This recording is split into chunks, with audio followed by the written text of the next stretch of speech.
Aku melayangkan mataku ke gunung-gunung. Dari manakah akan datang pertolonganku? Pertolonganku ialah dari Tuhan yang menciptakan langit dan bumi. Ia tak akan membiarkan kakimu goyah. Penjagamu tidak akan terlelap. Sesungguhnya tidak terlelap dan tidak tertidur penjaga Israel. Tuhanlah penjagamu, Tuhanlah naunganmu di sebelah tangan kananmu. Matahari tidak akan menyakiti engkau pada waktu siang atau bulan pada waktu malam. Dan Tuhan akan menjaga engkau terhadap segala kecelakaan. Ia akan menjaga nyawamu dan Tuhan akan menjaga keluar masukmu dari sekarang sampai selama-lamanya. Shalom warga kerajaan, selamat datang di GPI Rock Surabaya. Dan tanpa terasa kita sudah ada di minggu yang ketiga di bulan Maret tahun 2022 ini. Sungguh suatu sukacita bisa bertemu dengan Anda semua di minggu yang baru ini.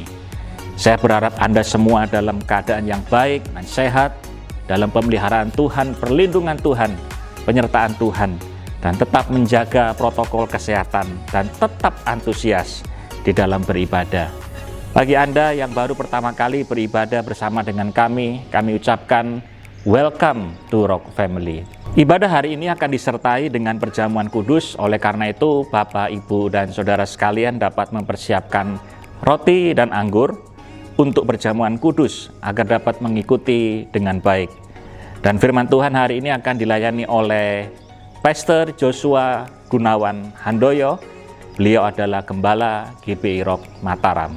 Berikut beberapa informasi gereja untuk minggu ini. Terus ikuti episode terbaru dari podcast Kingdom Insight His Gift for You di YouTube channel Rock Surabaya setiap Selasa pukul 19.30 waktu Indonesia bagian Barat. Kami mengundang jemaat untuk mengikuti dan berpartisipasi di dalam seminar apologetika online dengan judul Jika Allah Ada, Mengapa Ada Kejahatan? Yang akan dilayani oleh Bapak Bejoli pada hari Jumat 25 Maret pukul 18.30 waktu Indonesia bagian Barat via Zoom online. Bagi Anda yang rindu menabur untuk pekerjaan Tuhan, dapat memberikan persembahan melalui transfer ke nomor rekening gereja atau scan QR Code yang tertera berikut ini. Dan sebelum kita menaikkan pujian dan mendengar firman Tuhan hari ini, mari kita saksikan suara gembala.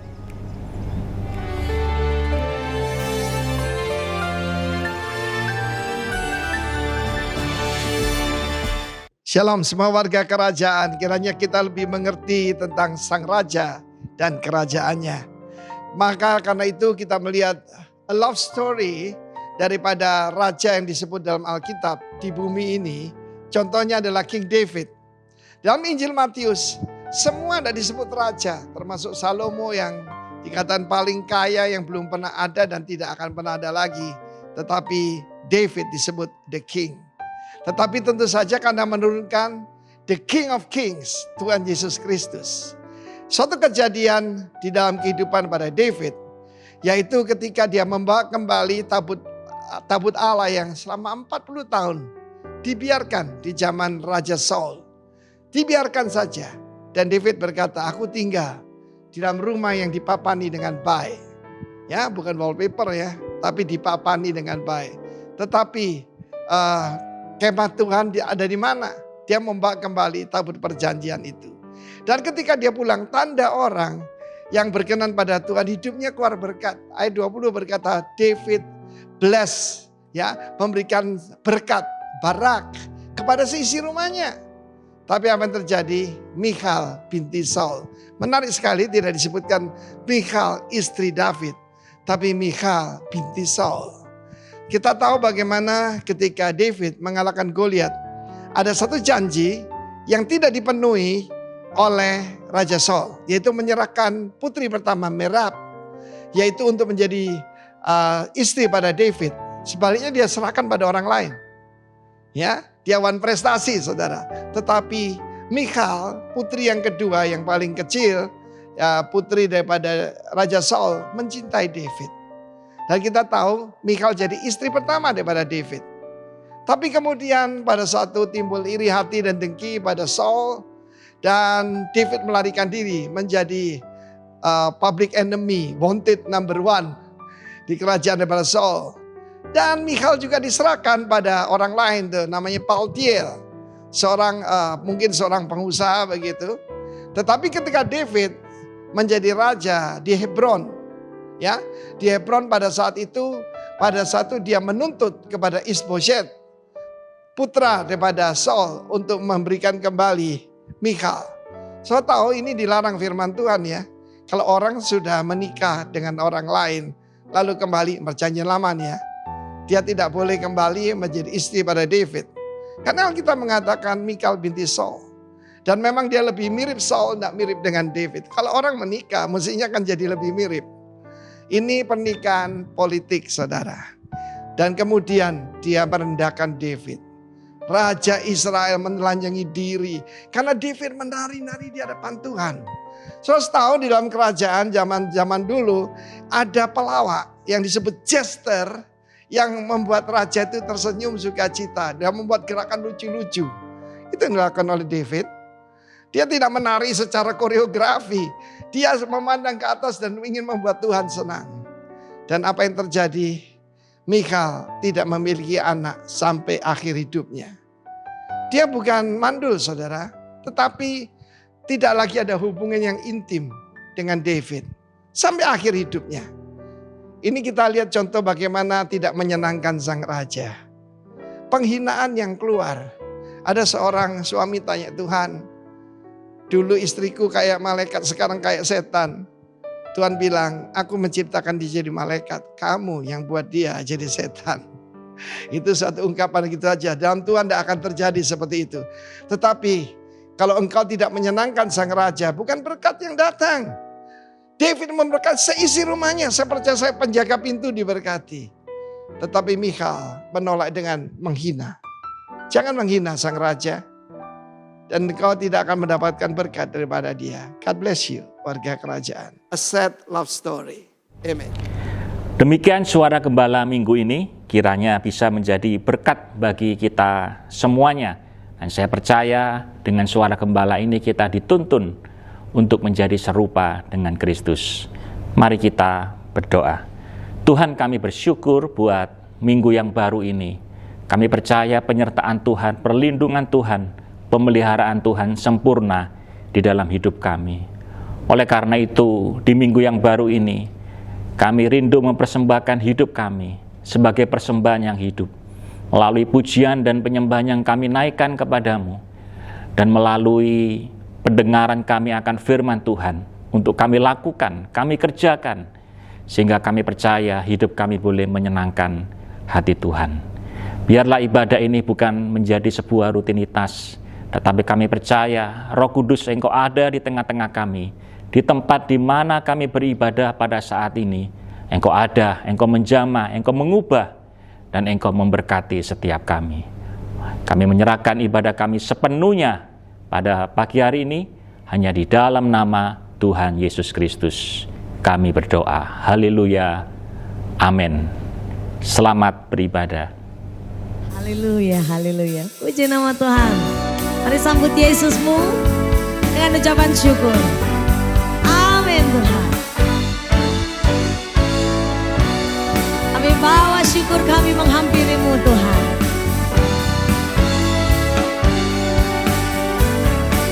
Sama-sama katakan di hadapan Tuhan. Bagai Bapa melindungi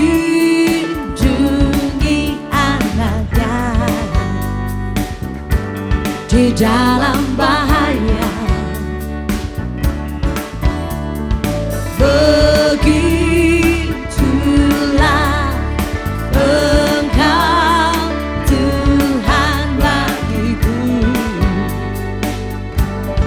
Takkan pernah tinggalkan diriku. Amin. Bila ku bersamamu, bila ku di dalammu, bila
sebab Kau Tuhan kekuatan di hidupku. Bila ku bersamamu, bila ku di dalammu, bila Kau di pihakku, siapa lawanku? Di dalam dunia ini tiada sepertimu, tiada ku takut untuk selamanya. Bila ku bersamamu, bila ku di dalammu, bila Kau di pihakku, siapa lawanku? Di dalam dunia ini tiada sepertimu, tiada ku takut untuk selamanya. Amin. Selamanya penyertaan-Mu yang terbaik Tuhan.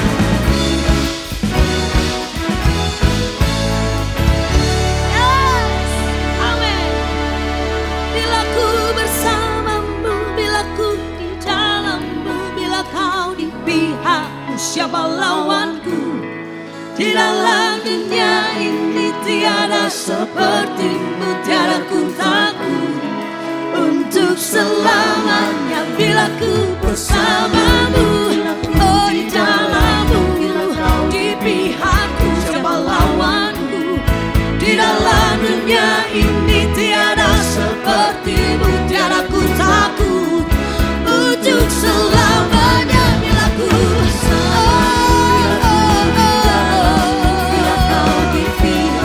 siapa lawanku?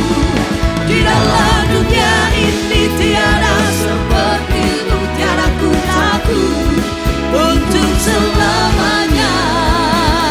Amin. Amin, amin, amin, amin, amin. Haleluya. Kami berterima kasih Tuhan buat kasih yang terbaik yang Bapa beri atas setiap kami. Terima kasih Yesus, terima kasih. Inilah syukur setiap kami Tuhan. Kami membuka hati kami menghampiri tahta kasih karunia. Terima kasih Yesus. Mari nikmati Yesus Tuhan. Nikmati anugerah yang Tuhan beri atas hidup setiap kita sampai hari ini. Tiada yang seperti Engkau, kuasa-Mu mengubah hidupku, kasih-Mu tak berkesudahan, nyata di dalam hidupku. Tiada yang seperti Engkau, kuasa-Mu mengubah hidupku, kasih-Mu tak berkesudahan, nyata di dalam hidupku.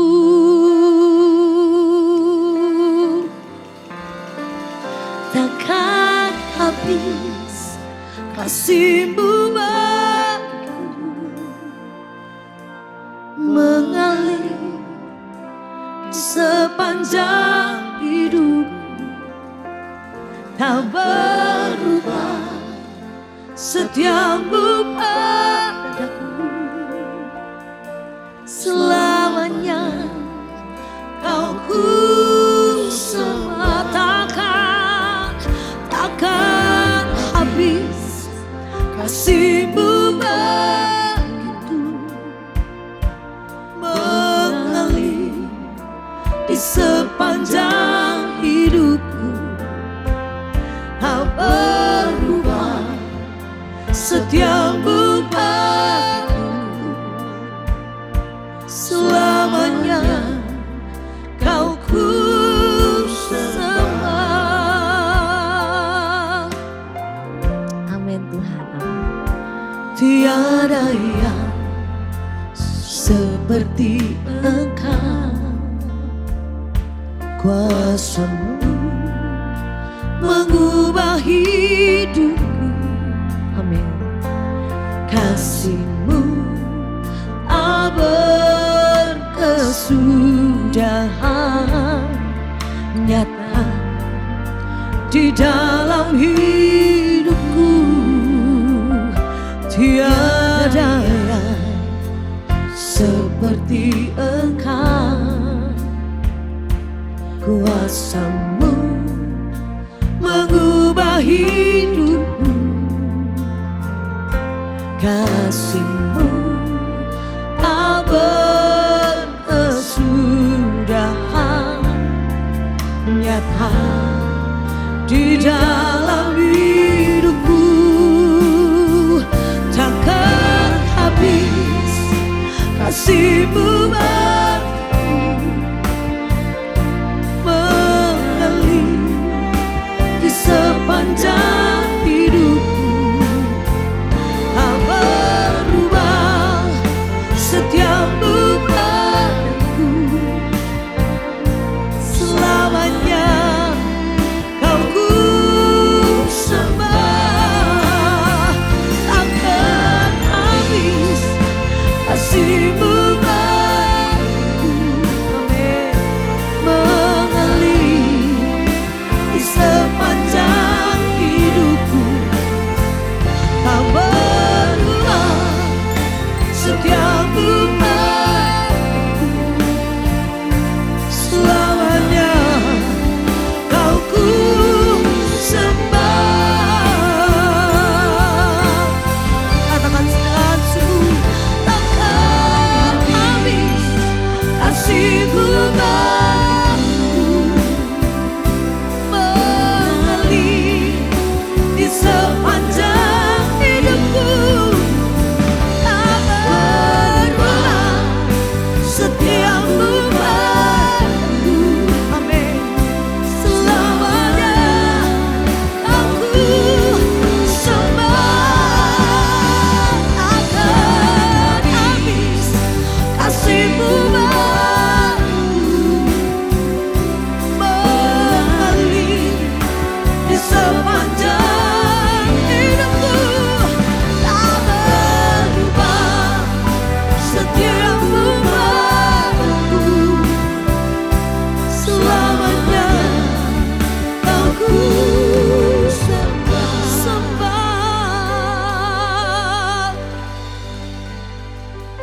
Tidak akan pernah habis kasih setia-Mu bagi kami, Tuhan. Selalu mengalir. Mari nikmati anugerah yang Tuhan beri atas hidupmu sampai saat ini. Ini syukur kami, Tuhan. Ini syukur pujian kami, Tuhan. Ya Rabba kasih kita bayar. Nyatakan dengan syukur takkan habis. Takkan habis kasih-Mu bagiku, mengalir di sepanjang hidupku. Tak berubah setiap-Mu padaku,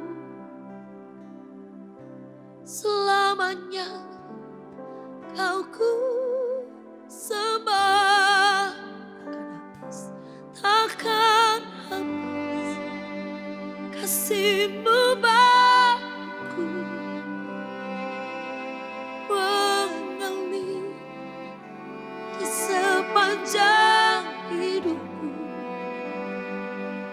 Tak berubah setiap-Mu padaku, selamanya Kau ku sembah. Selamanya Kau ku sembah. Selamanya Kau ku sembah. Nikmati kasih Tuhan. Nikmati Yesus.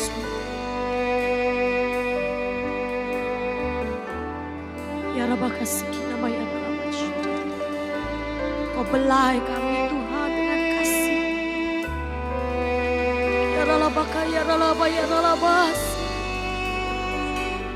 Ini cinta kami. Ini cinta kami Tuhan.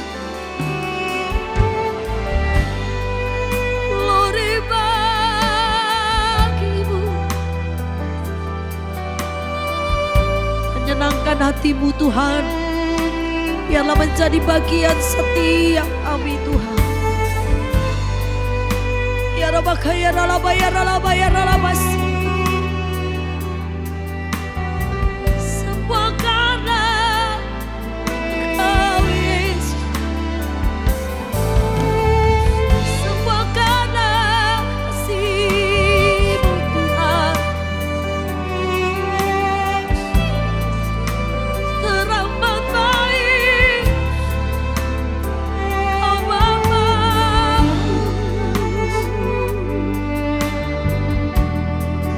Nikmati anugerah Tuhan. Nikmati anugerah kasih-Nya Tuhan.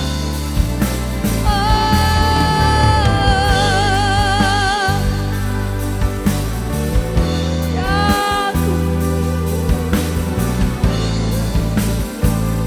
Ini kerinduan kami Tuhan. Ini hati kami menyembah.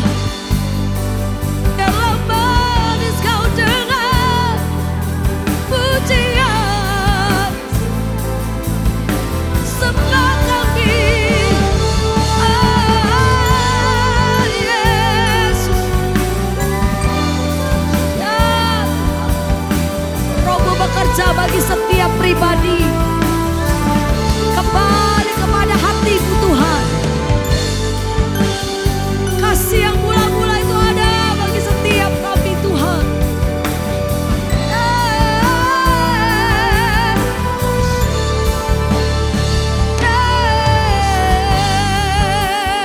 Yesus Tuhan. Yesus Tuhan.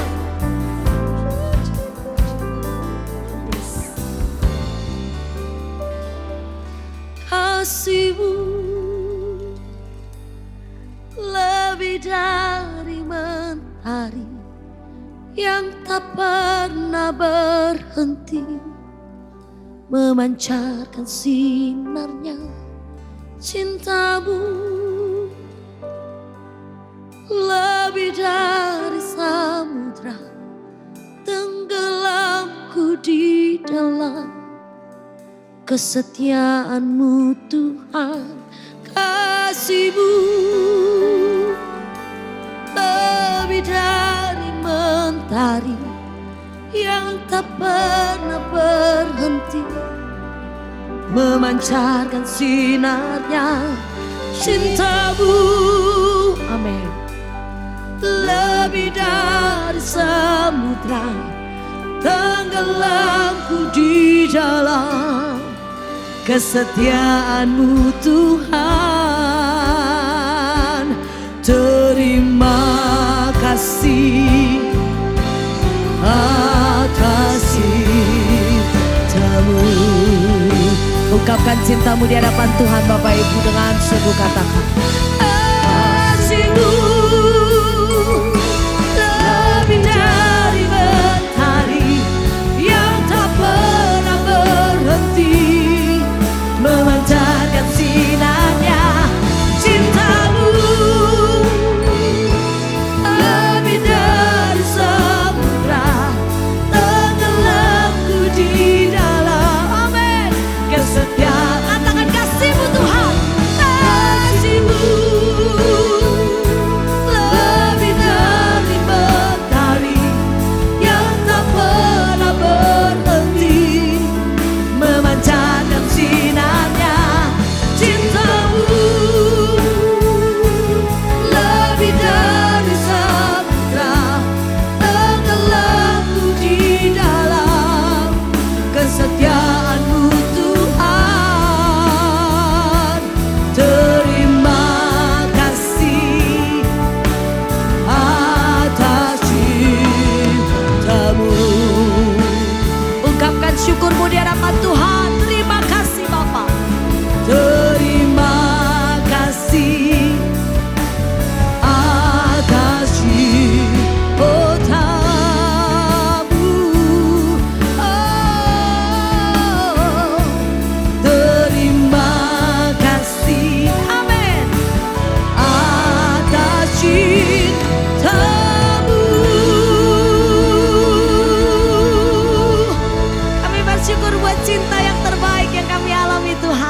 Terima kasih untuk hadirat Tuhan. Kami sambut firman-Mu dalam setiap hati kami. Di dalam nama Tuhan Yesus. Haleluya. Amin. Shalom warga kerajaan dimanapun Anda berada. Khususnya buat Bapak Ibu Saudara yang ada di rumah dan Anda ada di wilayah Surabaya. Hari ini kita akan mendengarkan firman Tuhan. Dan sebelum kita mendengarkan firman Tuhan, saya mau ajak kita untuk berdoa terlebih dahulu.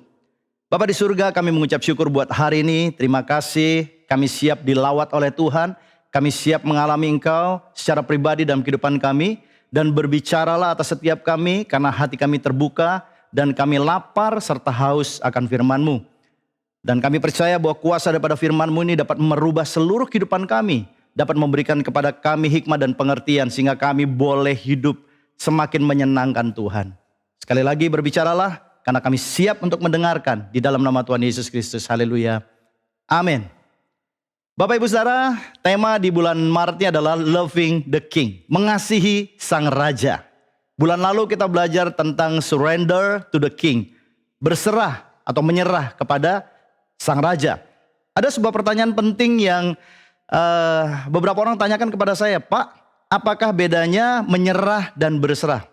Manakah yang harus terlebih dahulu kita lakukan? Kita menyerah terlebih dahulu atau kita berserah terlebih dahulu? Nah, mungkin sedikit penjelasan sebelum kita masuk loving to the King. Saya ingin sampaikan bahwa kita tidak mungkin bisa berserah kepada Tuhan sebelum kita melakukan satu tindakan awal, yaitu menyerahkan seluruh kehidupan kita kepada Tuhan. Di dalam Matius 6 ayat 24 firman Tuhan berkata, tak seorang pun dapat mengabdi kepada dua tuan. Karena jika demikian, ia akan membenci yang seorang dan mengasihi yang lain. Atau ia akan setia kepada yang seorang dan tidak mengindahkan yang lain. Ditegaskan di sini, kamu tidak dapat mengabdi kepada Allah atau kepada Mamon. Karena Allah dan Mamon ini berseberangan. Pilihan ada di tangan setiap kita. Bapak Ibu Saudara yang hari ini mendengarkan firman Tuhan, saya percaya Anda sudah membuka hatimu untuk Tuhan Yesus. Dan inilah yang dikatakan. Ada satu tindakan yang penting bahwa kalau kita benar-benar sudah menyerahkan seluruh hidup kita kepada Tuhan. Ada tindakan berikutnya adalah kita harus mengabdi kepada Tuhan yang sangat luar biasa ini. Kata menyerah di dalam KBBI dikatakan tidak mampu berbuat apa-apa. Ya. Di hadapan Allah kita harus mengaku bahwa kita tidak mampu berbuat apa-apa tanpa Allah.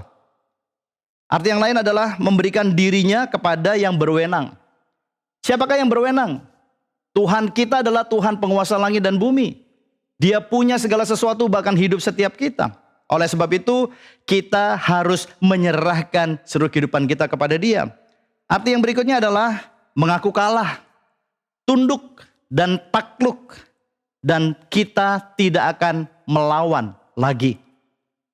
Seringkali kita temukan ada banyak orang-orang yang berkata bahwa saya menyerah, tetapi di sisi yang lain mereka secara diam-diam tanpa mereka sadari bahkan mereka memberontak kepada Tuhan.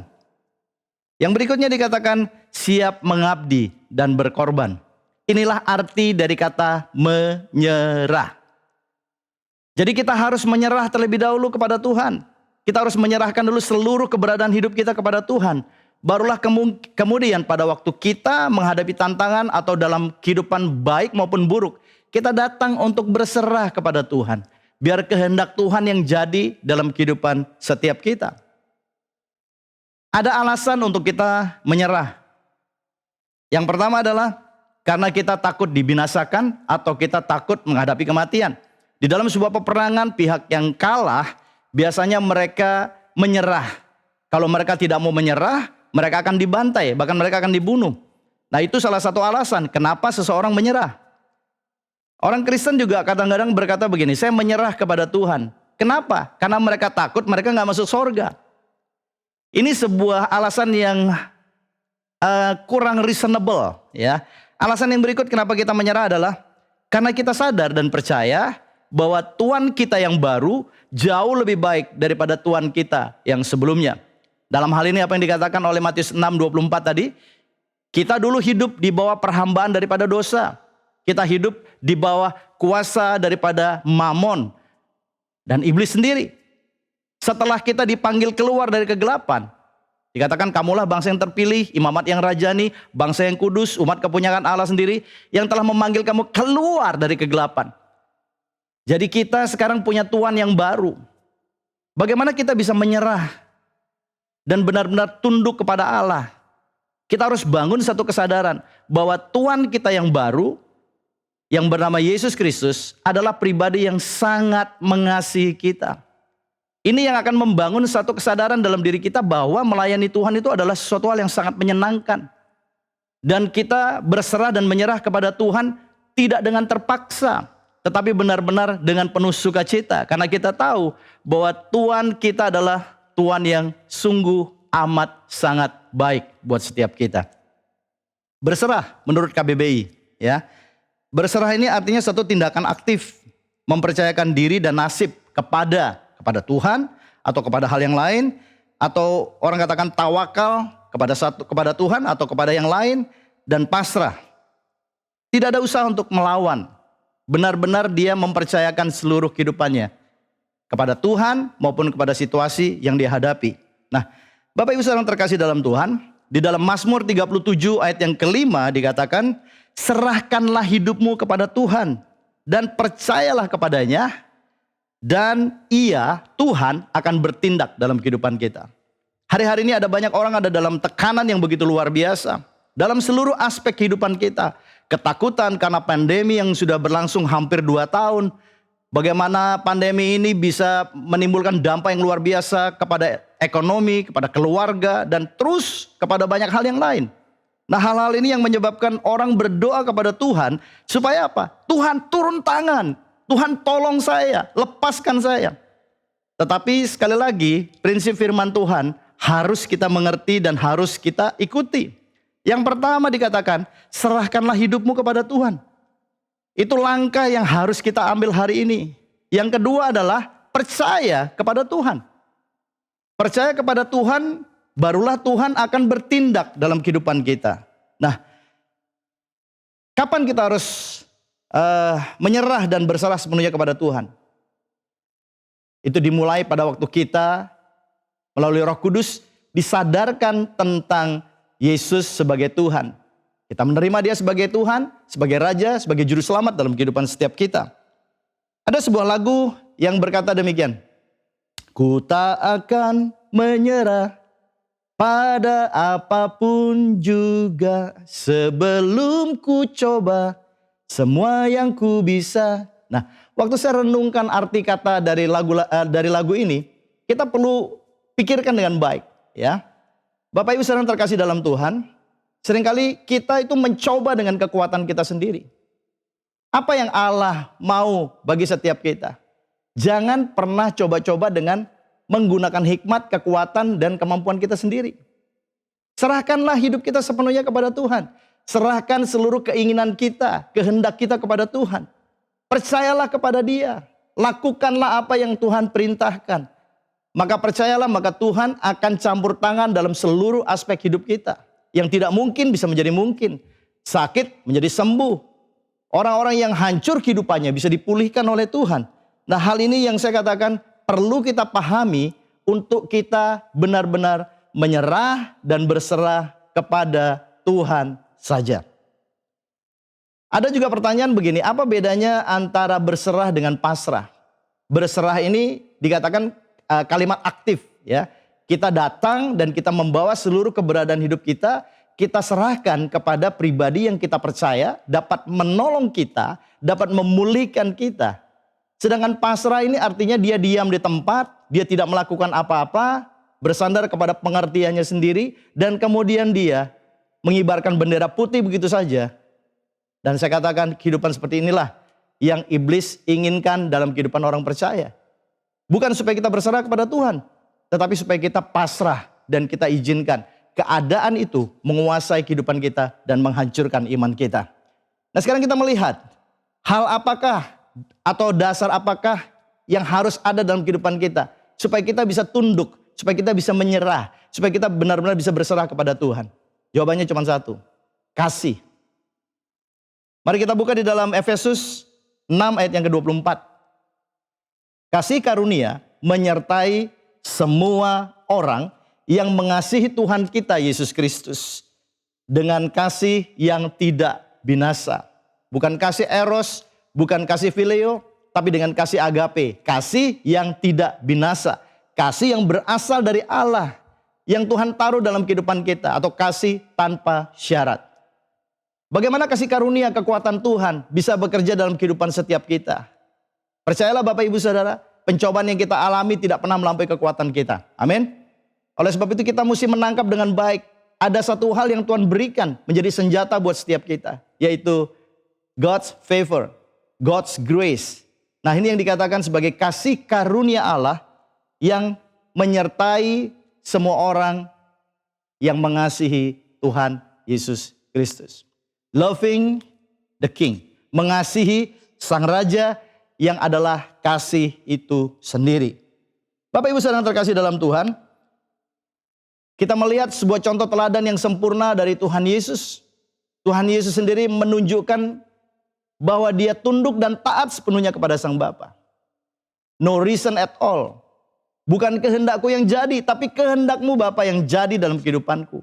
Ini sebuah teladan yang harus kita sebagai orang percaya harus ikuti. Kita percaya saudara, waktu kita melakukan hal yang seperti ini, maka ada favor, ada kasih karunia Tuhan yang melampaui setiap tantangan, dan itu membuat kita bisa tetap standing grace dan kita bisa tetap menjadi lebih daripada pemenang.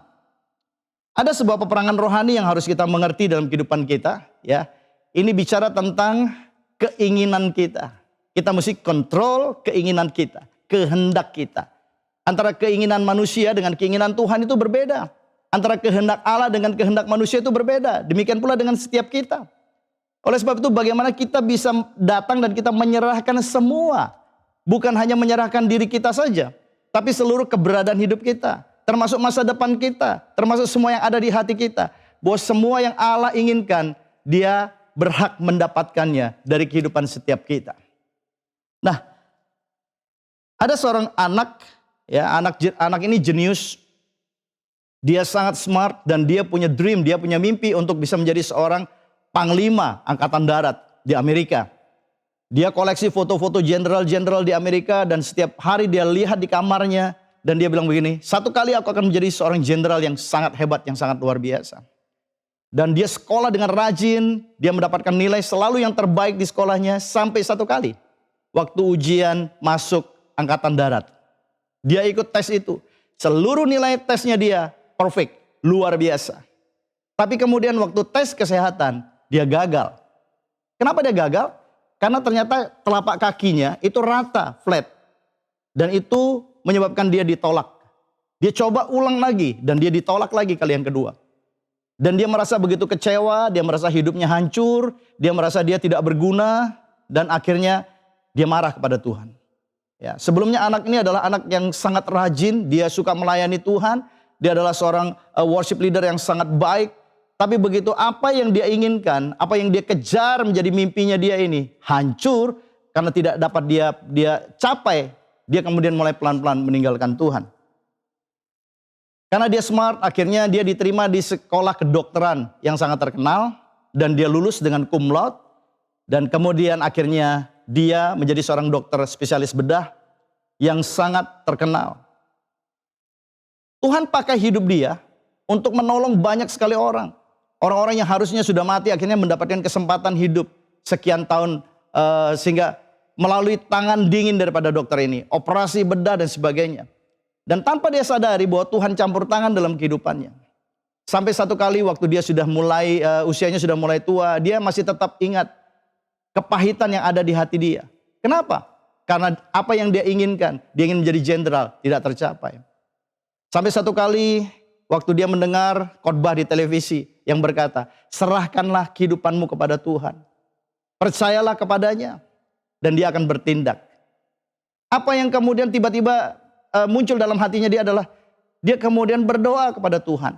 Dan dia komplain dengan Tuhan. Dia bilang, Tuhan, bukankah Tuhan sudah memberikan kepadaku kecerdasan? Bukankah Tuhan juga mengizinkan aku melihat ada begitu banyak hal yang menjadi mimpiku? Kenapa semuanya gagal? Kenapa aku tidak bisa menjadi seorang jenderal? Harusnya dengan kemampuanku yang Tuhan berikan, aku bisa mencapai itu semua. Tapi akhirnya aku hanya menjadi seorang dokter bedah. Dan malam hari itu Tuhan bicara kepada dia waktu dia tidur dalam mimpinya. Dan dia dibawa oleh Tuhan untuk melihat orang-orang, ratusan orang yang harusnya mati. Keluarga-keluarga yang ayahnya dalam keadaan kritis, kemudian dioperasi dan melalui tangan Tuhan. Operasi itu berhasil dan bapak ini sembuh kembali, bisa bekerja. Dan dia melihat bagaimana keluarga daripada bapak itu begitu bersyukur dan mengucap syukur juga kepada dia. Karena melalui tangan dokter inilah orang tuanya boleh diselamatkan. Bukan hanya 1-2 peristiwa, ada begitu banyak dan Tuhan bawa dia untuk melihat seperti sebuah film. Dan apa yang terjadi saudara? Di situ kemudian dia sadar bahwa dia belum menyerahkan seluruh kehendak dan keinginannya kepada Tuhan. Dia berpikir bahwa kalau dia menjadi jenderal, menjadi seorang yang terkenal, punya pengaruh, itu adalah akhir daripada hidup dia, pengejaran dia. Ternyata Tuhan punya rencana yang lain untuk hidup anak muda ini. Dan waktu itu juga, waktu dia bangun pagi hari, dia berlutut dan dia minta ampun di hadapan Tuhan. Ternyata dia belum benar-benar berserah kepada Tuhan. Dia belum benar-benar mengerti bahwa Allah punya rencana yang baik, yang luar biasa dalam kehidupannya. Bapak Ibu Saudara yang terkasih dalam Tuhan. Salahkah kalau kita punya keinginan? Gak ada yang salah dengan itu semua. Salahkah kita punya dream atau mimpi? Gak ada yang salah sekali lagi dengan itu semua. Tapi percayakah Anda semua bahwa Allah punya rancangan yang sempurna untuk setiap kita? Amin. Allah memanggil kita untuk melakukan apa yang Tuhan sudah percayakan dalam kehidupan kita. Tapi iblis dengan begitu licik menutupi itu semua. Membangun mimpi-mimpi yang palsu dalam hati dan pikiran kita. Dan kemudian waktu hal itu kita kejar dan kemudian kita tidak capai, kita tidak peroleh. Dengan mudah kita menyalahkan Tuhan. Inilah yang saya katakan, kita mesti percaya bahwa Raja kemuliaan itu yang sudah turun ke dunia, mengambil rupa seorang hamba, bahkan dia rela mati dalam keadaan yang begitu mengerikan. Bukan mati ditembak dor dan selesai, bukan. Dia melewati fase yang manusia siapapun tidak akan mampu melewatinya. Dia adalah Tuhan Yesus Kristus. Bahkan dia setia sampai mati di kayu salib. Bapak Ibu Saudara, masih kurangkah bukti bahwa Raja itu mengasihi kita? Jangan ragukan kasih daripada Allah. Nah, setelah kita menerima kasih yang begitu luar biasa dari Sang Raja yang penuh dengan kasih ini, apa tindakan kita? Masihkah kita selama ini masih mencari kemuliaan buat diri kita sendiri? Masihkah kita mengejar hal-hal yang menurut kita baik? Yang kadang-kadang kita sendiri sadar bahwa hal yang kita anggap baik itu bertentangan dengan firman Tuhan. Kita kurang percaya. Kita kurang yakin bahwa Tuhan itu bisa buat sesuatu yang lebih baik dalam kehidupan kita. Ada berapa banyak anak-anak Tuhan yang saya ketemu dalam konseling-konseling, mereka frustrated, mereka frustrasi, mereka depresi. Pak, kenapa begini? Pak, kenapa begitu? Kenapa? Dan saya katakan begini, gak usah tanya kenapa. Amin. Yang perlu kita lakukan adalah kita datang merendahkan hati di hadapan Tuhan. Mari kita belajar untuk mengasihi Tuhan itu dengan kesadaran. Sebuah pertanyaan begini, apa yang paling utama waktu kita mau mengasihi seseorang? Apakah perasaan ataukah pengertian? Kalau kita berkata perasaan, maka kita mudah bisa ditipu. Karena perasaan ini tidak pasti. Tetapi yang perlu kita lakukan waktu kita belajar untuk mengasihi adalah understanding, saudara. Pengertian. Kenapa sih? Tadi di awal saya katakan, kenapa sih kita mau menyerah? Kenapa sih saya mau meninggalkan kehidupan saya yang lama? Yang dulu menurut saya paling happy, paling hebat, paling luar biasa. Dan kemudian saya menyerahkan hidup saya di bawah Tuhan yang mengatur hidup saya. Saya nggak boleh lagi hidup hura-hura, saya nggak boleh lagi hidup sembarangan. Padahal hal itu dalam pikiran saya sangat menyenangkan. Kenapa saudara? Karena saya dibawa oleh Tuhan dalam satu pengertian. Semua yang pernah saya rasakan yang menurut saya indah, tidak seindah waktu saya menaklukkan diri saya kepada Kristus. Saya percaya ada masa depan yang gilang gemilang. Saya percaya ada hal-hal yang luar biasa yang Tuhan sediakan. Dan saya juga percaya ada proses pembentukan yang membuat hidup saya menjadi lebih baik. Bukan untuk menghancurkan hidup saya. Kita melihat di dalam Kisah Para Rasul 20 ayat 22 sampai 24. Rasul Paulus berkata demikian. Tetapi sekarang sebagai tawanan roh, aku pergi ke Yerusalem Dan aku tidak tahu apa yang akan terjadi atas diriku di situ. Selain daripada yang dinyatakan Roh Kudus dari kota ke kota kepadaku, bahwa penjara dan sengsara menunggu aku. Wait, tunggu dulu. Ya. Rasul Paulus ini adalah orang yang hidupnya bebas. Waktu dia masih bernama Saulus, apa yang terjadi? Dia lakukan hal-hal yang baik menurut pikiran dia. Sampai kemudian dia bertemu dengan Tuhan secara pribadi dan dia kenal. Dia mulai mengerti pribadi yang namanya Yesus, yang pengikutnya dia aniaya. Bahkan Stefanus pun dirajam dengan batu di depan daripada Saulus ini. Dan kemudian dengan pengertian, dengan pertemuan, encounter yang begitu luar biasa, Saulus berubah menjadi Paulus. Ini luar biasa. Dan Saulus yang menjadi Paulus ini mengerti dengan baik bahwa dulu dia ada di bawah penguasaan daripada dunia ini. Pengertian yang salah. Dan dia ketemu dengan pribadi yang bernama Yesus Kristus yang dia percayai dengan segenap hatinya. Yang dia ikuti dengan segenap pengorbanannya. Dia tahu dia ikut Yesus itu harganya mahal. Kenapa? Karena dulu dia ada di pihak penganiaya jemaat Tuhan. Dan orang itu masih ada, kelompok itu masih ada. Kelompok Sanhedrin dan imam-imam ahli Taurat itu semua ada. Mereka semua benci pengikut Yesus. Dan waktu dia ambil satu keputusan untuk ikut Yesus, dia sudah tahu harga yang harus dia bayar. Apakah kemudian Rasul Paulus mundur? Enggak. Rasul Paulus mengerti dengan baik bahwa dia ada di tangan Tuhan yang tepat. Bagaimana dengan saudara? Kita percaya bahwa Tuhan Yesus itu baik. Tapi kita nggak benar-benar total menyerahkan kehidupan kita kepada Tuhan. Kita nggak benar-benar total menyerahkan kehendak kita seperti Yesus berkata, bukan not my will but God will, your will be done. Kita berkata begini, kita coba setir Tuhan, Tuhan kehendakmu kurang baik. Kehendakku lebih baik. Jadi seharusnya engkau memenuhi apa yang menjadi kehendakku. Not your will, but my will. Tanpa sadar, kita coba drive Tuhan.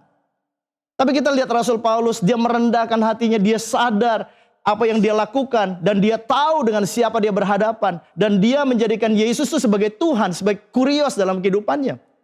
Dan dia katakan dia adalah tawanan roh, luar biasa.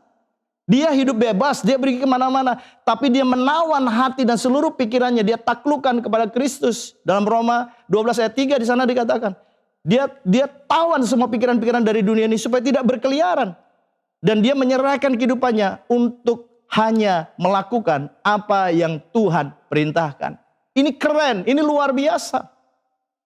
Kalau Anda anggap anak-anak muda khususnya memberontak pada orang tua itu keren. No. Itu nggak keren sama sekali. Kalau saudara mau keren, lakukan seperti yang Yesus lakukan. Dan apa yang Tuhan Yesus lakukan ini selalu up to date. Dan selalu relevan dalam setiap zaman. Termasuk buat anak-anak muda hari-hari ini. Orang bilang taat kepada Tuhan itu suatu kebodohan.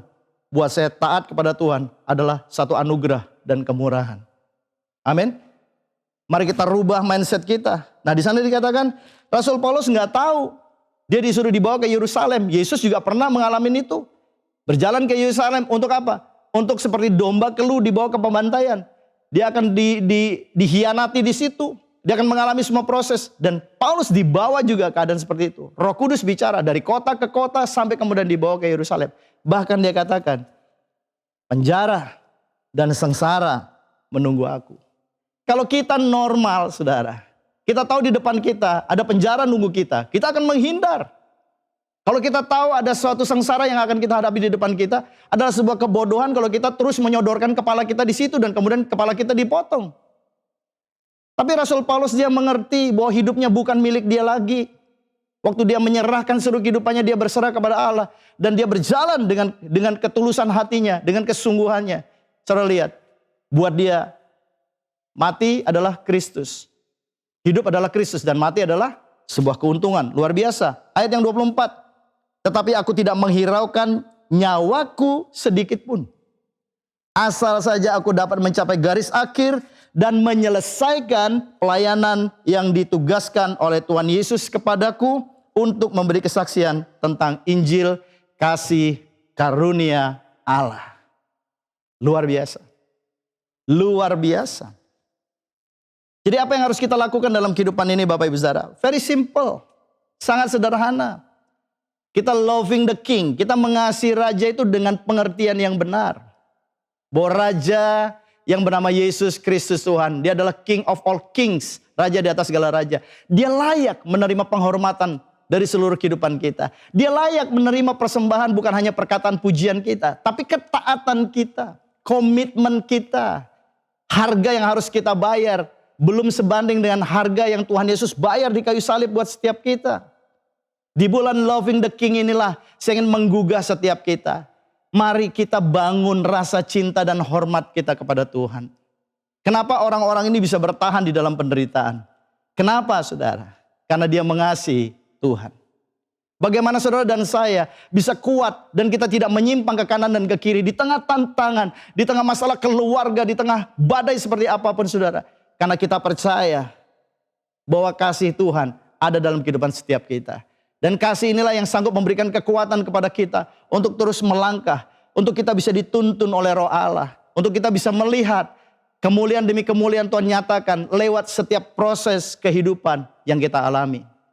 Kita nggak tahu apa yang akan terjadi di depan, tapi saya mau katakan begini, Allah kita, dia tidak pernah meninggalkan kita. Amin. Firman Tuhan berkata, aku sekali-kali tidak akan meninggalkan engkau, aku sekali-kali tidak akan pernah melupakan engkau. Luar biasa. Berbahagialah kita karena Allah itu bukan Allah yang tidak kita kenal, tapi Allah yang menyatakan dirinya kepada setiap kita, dan Allah yang bernama Immanuel yang berjalan bersama dengan kita. Firman Tuhan mengajarkan prinsip sederhana kepada semua murid-muridnya. Apa yang harus kami lakukan yang utama dan terutama? Kasihilah Tuhan Allahmu dengan segenap hatimu, segenap kekuatanmu, segenap akal budimu, dan kasihilah sesamamu manusia seperti engkau mengasihi dirimu sendiri. Kembali, apa yang Tuhan mau? Kasih harus mendahului seluruh tindakan kita. Di dalam kasih ini ada hikmat Tuhan. Di dalam kasih ini ada kemuliaan Tuhan. Di dalam kasih ini ada anugerah Tuhan. Bahkan dikatakan, kasih karunia, kemampuan untuk kita bisa melakukan hal-hal yang tidak mampu kita lakukan.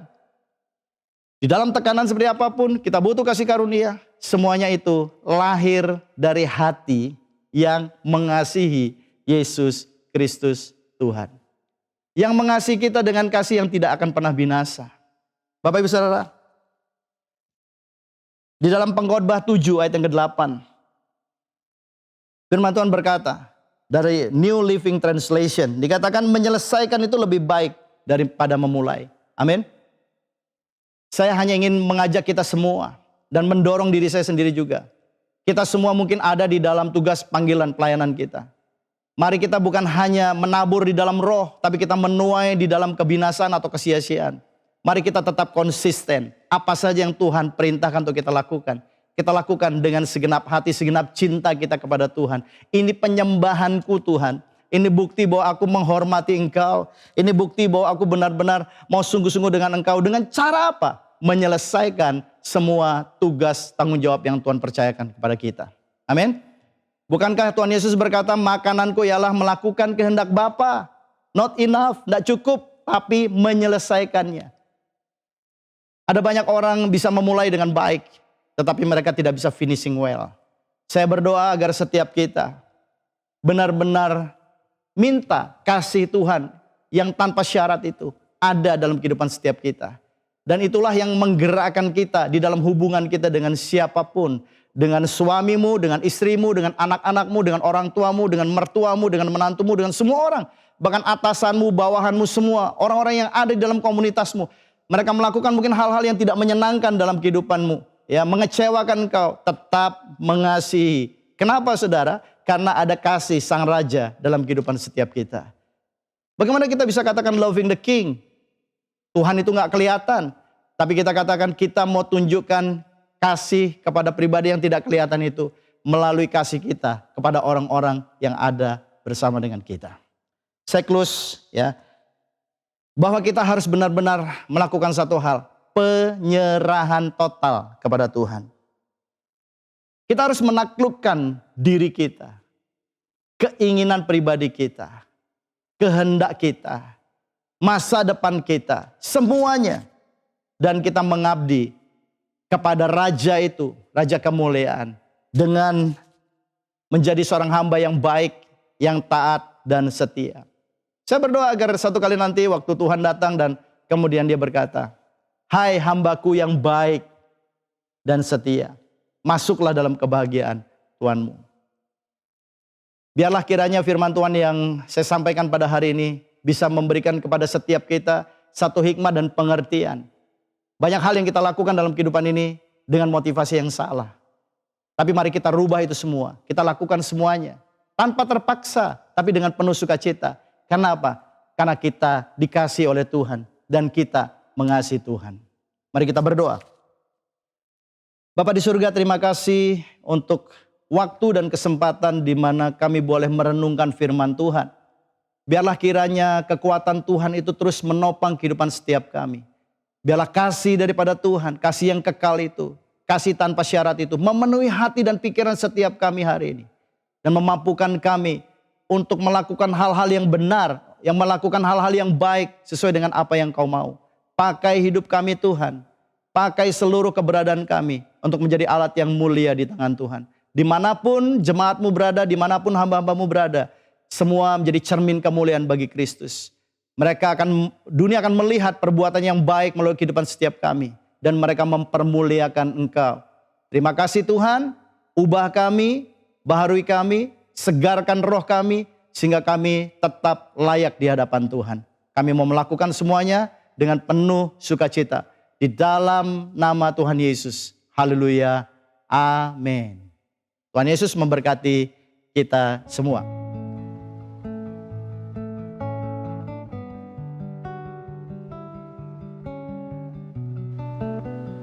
Saudara-saudara yang terkasih, saudara akan bersama-sama masuk di dalam perjamuan ini, dan dari minggu ke minggu saudara melakukannya. Saya percaya dan saya berdoa saudara melakukannya bukan karena hanya sebuah tradisi atau kebiasaan, sekalipun ini kebiasaan yang baik. Tapi kita melakukannya karena kita mengasihi Tuhan dan karena kita mengerti akan firman-Nya, dan kita melakukannya dengan iman. Dan biarlah sebagaimana ayat firman Tuhan yang kita lihat tadi sama-sama, saudara, sementara kita melakukannya juga kita melakukannya by faith, oleh iman dan karena iman dan percaya. Ya, kita berdoa, Bapa terima kasih, kami menaruh iman percaya kami atas apa yang sebentar kami lakukan ketika kami makan roti ini dan minum anggur ini. Kami ada di dalam persekutuan dan terhisap, kami percaya dalam persekutuan dengan pribadi-Mu sendiri, sebab Engkau melakukan ini untuk membuka jalan bagi kami, agar kami tidak sendiri, hidup sendiri, berjalan sendiri, menghadapi sendiri, tetapi senantiasa bersama-sama dengan Engkau. Terpuji nama-Mu. Terima kasih Bapa. Angkat roti ini bersama-sama dengan saya, saudaraku, dan kita melihat di dalam firman Tuhan dan di dalam apa yang Dia lakukan dan kerjakan, dan dengan demikian kita menaruh iman itu di dalamnya ketika Dia menyerahkan dirinya dan ketika tubuhnya tercabik-cabik bagi kita, menebus akan kesalahan dan membayar akan segala dosa di dalam kehidupan kita, sehingga kita menjadi orang benar, kita menjadi orang yang merdeka, menjadi orang yang bebas, dan menjadi orang yang hidup dengan janji-janjinya, yaitu firman kebenarannya. Terima kasih Tuhan, kami bersyukur. Karena itu saudara-saudara, bukankah roti yang telah dipecah-pecahkan ini adalah merupakan persekutuan kita dengan tubuh Kristus. Amin. Kita makan sama-sama dalam nama Yesus.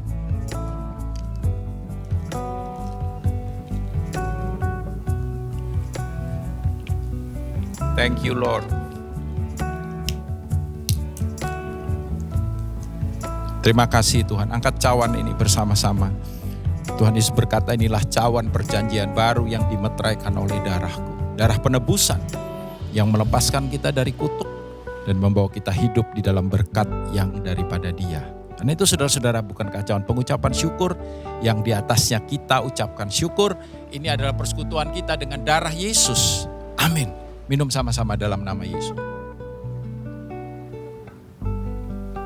Terima kasih Bapa, kami mengucap syukur untuk Sang Putra yang Kau karuniakan, yang boleh datang ke dunia ini. Hari ini kami peringati dan kami menaruh iman kami atas apa yang sudah dikerjakannya dan apa yang kami baca di dalam kitab suci. Biarlah kiranya itu menjadi landasan dan dasar bagi kami semua. Kami akan memasuki minggu yang baru ini bersama dengan Engkau. Dan kami tahu kami tidak sendiri, dan kami percaya di dalamnya kami boleh melihat setiap janji-Mu dinyatakan.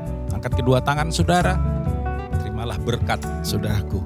Berkat yang terbaik, berkat yang datangnya dari Sang Raja, berkat yang menyertai saudara, yang membuat apa yang kau kerjakan berhasil, berkat yang memperluas daerahmu, berkat yang membawa hidupmu memuliakan Dia.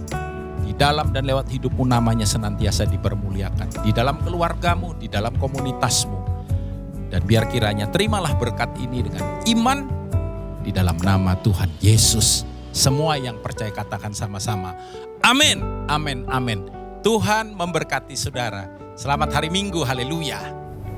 Terima kasih sudah beribadah bersama dengan kami di GBI Rock Surabaya. Kami percaya kita semua diberkati melalui ibadah yang telah kita ikuti pada hari ini. Bagi jemaat yang memerlukan bantuan doa, informasi komsel maupun pelayanan lainnya, jemaat dapat menghubungi nomor hotline GBI Rock Surabaya. Mari kita juga share link ibadah ini agar bisa menjadi berkat bagi lebih banyak orang. Dan jangan lupa untuk follow, like, dan subscribe sosial media Rock Surabaya. Happy Sunday, God bless you all.